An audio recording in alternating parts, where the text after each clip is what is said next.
Sabe aquela sensação de culpa que é tão pesada que parece que a gente precisa fazer alguma coisa para se livrar dela? Tipo, comprar o perdão?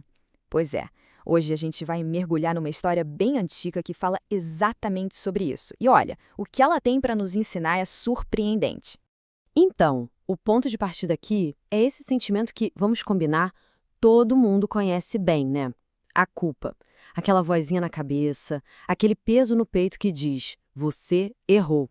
E para entender melhor essa dinâmica, a nossa análise de hoje vai se basear na história de dois irmãos lá da Bíblia, Jacó e Esaú.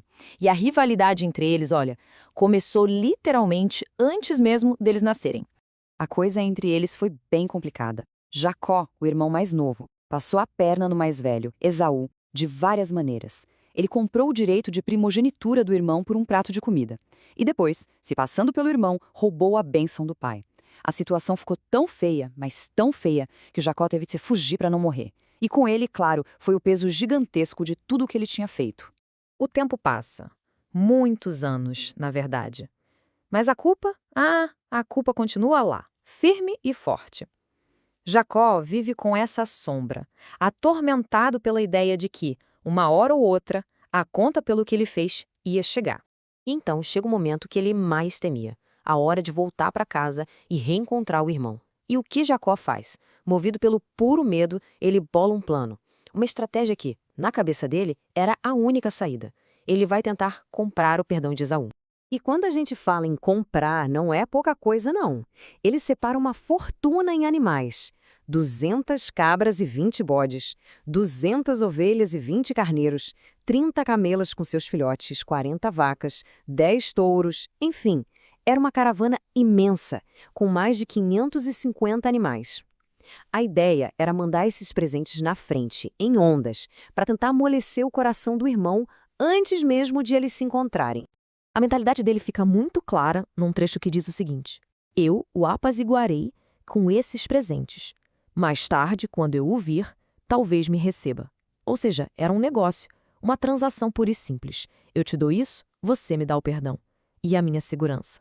Só que o encontro, aquele momento que Jacó passou anos temendo, acontece de um jeito que ele jamais, em toda a sua vida, poderia ter previsto. Porque quando Esaú vê toda aquela fortuna em animais vindo na sua direção, a reação dele é recusar. Ele simplesmente diz: eu já tenho muito, meu irmão. Pode ficar com o que é seu. Pronto. A transação foi cancelada, o plano de Jacó foi por água abaixo. Jacó estava pronto para o pior, esperando condenação, ódio, talvez até vingança. Mas, em vez disso, o que ele recebeu foi amor. O texto descreve a cena de uma forma muito emocionante. Diz que Esaú correu ao encontro de Jacó e o abraçou, e eles choraram. Esse é o ponto central.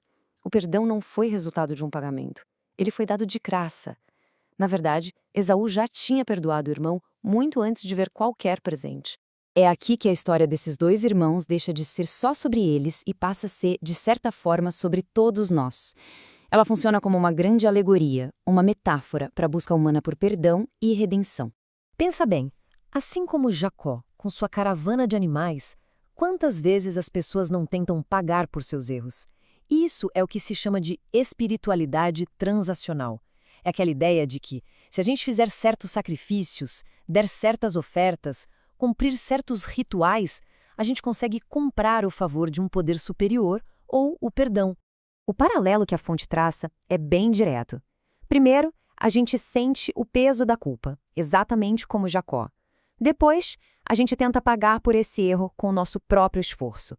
Então, nos aproximamos de Deus ou desse poder superior, morrendo de medo da condenação. Mas, segundo a análise, o que encontramos é o inesperado, uma graça que já foi paga. Um perdão que já estava lá antes mesmo da gente tentar comprá-lo. E essa percepção, nossa, ela muda completamente a lógica da coisa.